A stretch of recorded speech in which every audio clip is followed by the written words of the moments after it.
I moved to a small town last spring, escaping the chaos of urban life for a quieter setting.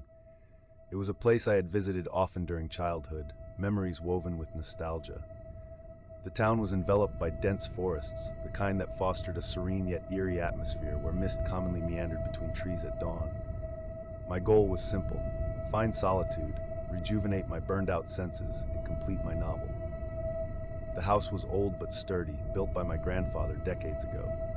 It creaked and groaned in response to the changing weather, its history etched into the walls and floors like whispers from a bygone era. The front porch faced east, offering a magnificent view of the sunrise that painted the sky with hues of gold and crimson.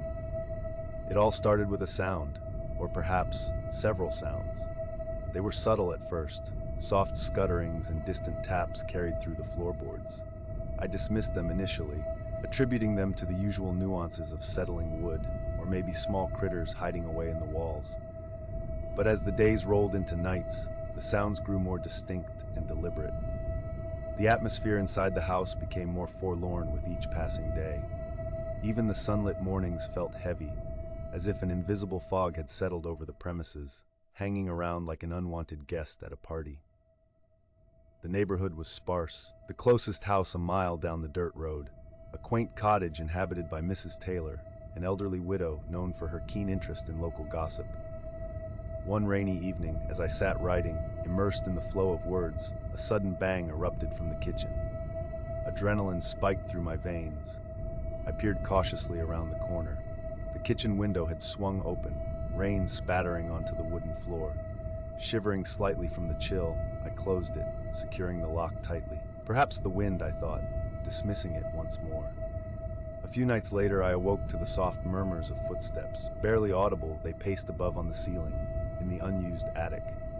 Anxiety tethered me to my bed as I strained to listen, every sound amplified in the nighttime silence. My pulse echoed in my ears as the footsteps ended as abruptly as they had started. In the morning light, my fears seemed trivial, the rational mind quickly attributing them to dream remnants or an overactive imagination. Days passed without incident, though the house seemed to breathe around me, the faint murmurs of the past lingering like a faded echo. Then on an overcast afternoon, I decided to explore the attic, feeling a compulsion to dispel my childish fears. I found the trapdoor hidden beneath a rug in the hallway, the ladder creaking grudgingly under my weight as I ascended into the shadows above. Dust motes spiraled in the narrow shafts of light filtering through the solitary window. The air was heavy, saturated with an ancient scent of cedar and neglect. Boxes were stacked haphazardly, some lids barely clinging to their bony frames. Amongst them, I discovered an old journal tucked inside a wooden chest, its leather cover worn and cracked like the skin of an old traveler. Flipping through its pages, I realized it recorded the life of my grandfather, his thoughts and fears sprawled in careful script. The entries spoke of the town's superstitions, the whispers that surrounded the forest. He wrote about shadows that moved within the trees and voices that drifted like smoke on the autumn breeze. One entry caught my attention. It detailed a particularly unsettling event, nocturnal visitations he referred to, unexplained sounds echoing from the darkened corners of his mind, an eerie presence felt in the house. He expressed a growing unease, a feeling as if being watched, much like the creeping sensation taking root within me. A chill coursed through my veins. I held the journal, lost in thought, until the light began to fade. For a while, the journal's revelation filled my mind, nurturing a quiet resolve. I would shake this feeling, ground myself in reality. However, that night was different. As the moon cast its silver net, the sounds returned with a vengeance, relentless as the tide. The footsteps traversed the attic, spilling down the stairs toward my bedroom, stopping just outside the wooden door. My heart pounded, and I lay as still as a stone, listening. The doorknob turned slowly, a soft metallic click echoing in the stillness before falling silent again. The following morning found me drained, the night's events having peeled away layers of calm like the skin from an onion.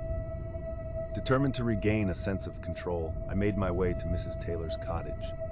She greeted me with a knowing smile, her eyes twinkling with a mixture of sympathy and curiosity. Over cups of warm tea, I recounted the unnerving details, careful to maintain a tone of levity. Mrs. Taylor listened intently, nodding as if confirming unspoken thoughts. She told me stories of the town's past, stories of people driven to madness by the forest's whispering winds. There's always been an energy here, she mused, her voice a gentle lull, knitting history and rumor together. The land remembers everything. It's alive in its own peculiar way. Her words lingered with me. Was there some inexplicable energy residing within these woods, within this house? As the days grew shorter, my resolve ebbed, the persistent presence clinging tenaciously to my thoughts. One crisp October evening, sleeplessness cast its net once more. I resolved to confront whatever menace taunted me. Clutching the journal before bed, I fell into a fitful sleep, dreams muddled and incoherent. I awoke to the same whisper of steps, the sensation of movement chilling the air. Moonlight slanted through the window, etching patterns on the floorboards. I felt the house waiting, expectant. The fear loomed large, a silent barricade. I questioned my sanity, logic festering doubts within my mind. But I refused to be a prisoner of my own imagination, driven by a primal instinct to face the unknown. Yet as I opened my eyes, the room appeared different, the air thick, laden with a silent expectancy. The footsteps sidled closer, pausing by my bedside. Gathering courage, I whispered a question to the empty air, a simple plea for peace, silence. Then a profound stillness. After that night, the house began to exhale, its tension dissolving like mist under the sun. The footsteps ceased to haunt my sleep. An uneasy truce seemed to be realized in the quiet surrender of night to day. The forest resumed its normal dialogue, the familiar sounds reasserting themselves as I embraced the unfolding spectrum of solitude. The days blurred into weeks, life settling into an uneasy calm. I continued to write, finding solace in the rhythmic clatter of keys, the unfolding narrative offering an escape from the unresolved mystery. I left the journal in the attic, a reluctant offering to the silence. In time, I found peace of mind, though whether it was brokered with my mind or the soul of the house, I cannot be sure. The forest still whispers, but I no longer perceive it as malevolent. I choose to see it as the echo of life itself, reminding me that some mysteries embrace their refuge in uncertainty.